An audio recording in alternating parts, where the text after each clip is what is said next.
Di video kali ini, kita kembali belajar pada tema 8, subtema 2, muatan pelajaran Bahasa Indonesia. Menjelaskan tokoh protagonis dan antagonis dalam cerita fiksi. Berdasarkan fungsi tokoh dalam suatu cerita, tokoh dibedakan menjadi tokoh protagonis dan antagonis. Tokoh protagonis adalah tokoh utama dalam suatu cerita, atau bisa juga tokoh yang memiliki sifat baik. Tokoh antagonis adalah tokoh yang menjadi penentang tokoh utama, atau bisa juga tokoh yang memiliki sifat tidak baik. Mengidentifikasi tokoh protagonis dan antagonis dalam teks fiksi. Tokoh protagonis dan antagonis dapat ditentukan dengan memperhatikan hubungan antar tokoh dalam cerita. Tokoh protagonis akan selalu ada dari awal, tengah, hingga akhir cerita. Peristiwa-peristiwa dalam cerita berfokus pada tokoh protagonis. Adapun tokoh antagonis memiliki karakter yang bertentangan dengan tokoh protagonis. Tokoh antagonis disebut juga tokoh lawan protagonis. Sebagai contoh, ayo simaklah cerita berikut. Asal mula Danau Toba. Di wilayah Sumatera, hiduplah seorang petani yang rajin. Setiap hari, ia menggarap ladang, mencari ikan untuk kebutuhan sehari-hari. Suatu hari, ia pergi ke sungai, bermaksud mencari ikan. Sesampainya di sungai, ia segera melempar kail yang dibawanya. Sambil menunggu, ia berdoa agar hari ini mendapatkan banyak ikan. Beberapa saat kemudian, kail tersebut tampak bergoyang-goyang. Ia segera menariknya dan merasa senang karena mendapatkan ikan besar. Petani itu memandangi ikan hasil tangkapannya.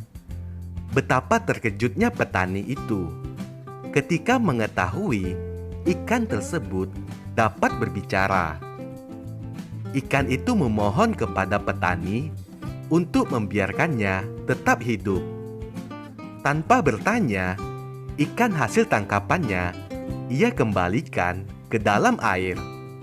Namun, petani itu kembali terkejut ketika ikan tersebut berubah menjadi seorang wanita yang sangat cantik.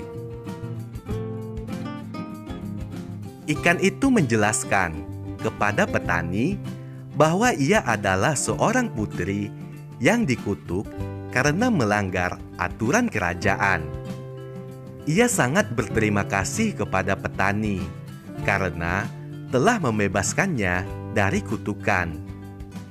Ia bersedia menjadi istri petani sebagai balas budi.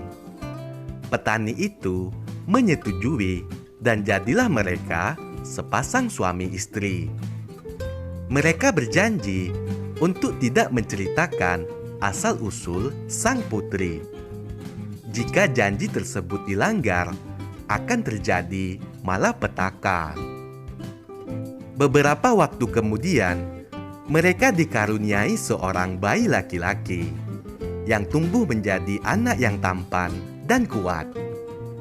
Anak tersebut memiliki kebiasaan selalu merasa lapar, sehingga semua jatah makanannya dilahap tanpa sisa.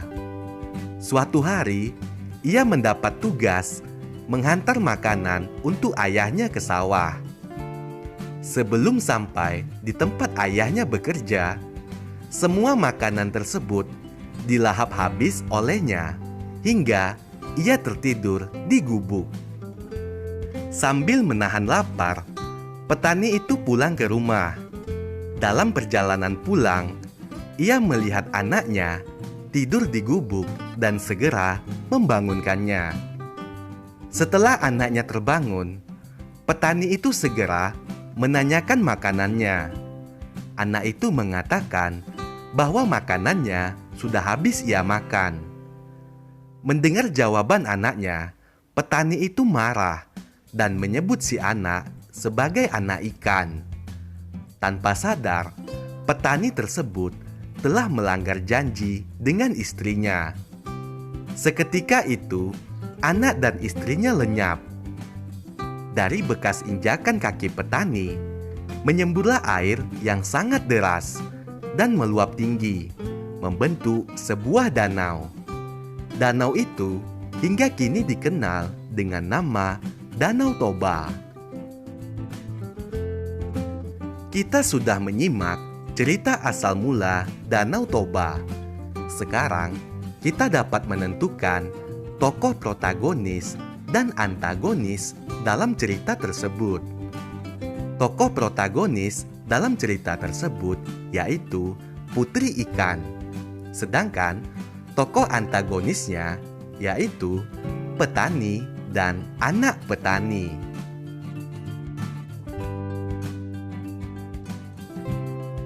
Menuliskan tokoh dan sifatnya pada teks fiksi. Untuk mengetahui sifat tokoh, kamu perlu membaca cerita fiksi tersebut secara berulang-ulang dan memahami jalan ceritanya. Selain itu, kamu dapat mengetahuinya dengan menjawab pertanyaan yang berkaitan dengan watak tokoh tersebut. Menjelaskan karakter tokoh pada teks fiksi. Sebuah cerita dapat kita nikmati ketika kita mengenal tokoh cerita serta memahami jalan cerita dari awal hingga akhir. Cara untuk memahami sebuah cerita dapat dilakukan dengan membagi cerita menjadi bagian awal, bagian tengah, dan bagian akhir secara cepat.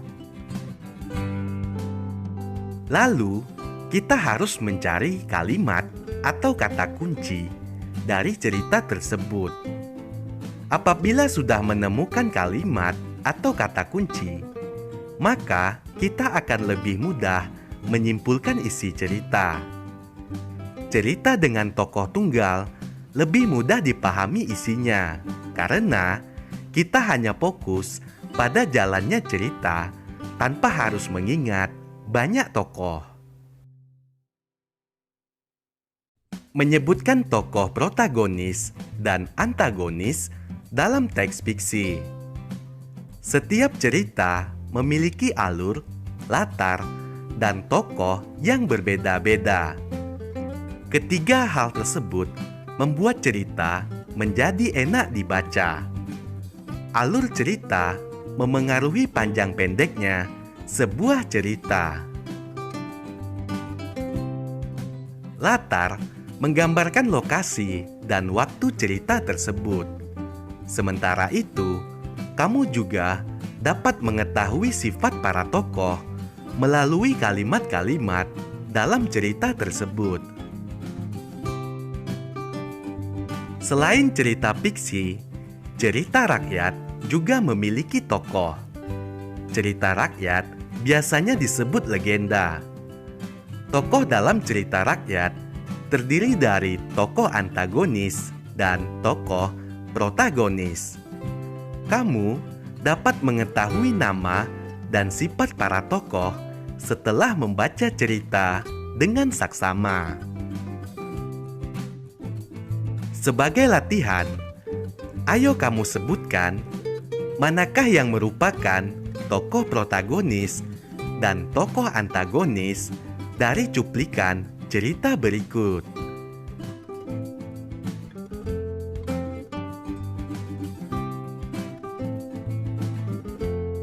Menjelaskan hasil identifikasi jenis dan tokoh-tokoh dalam teks fiksi atau fabel.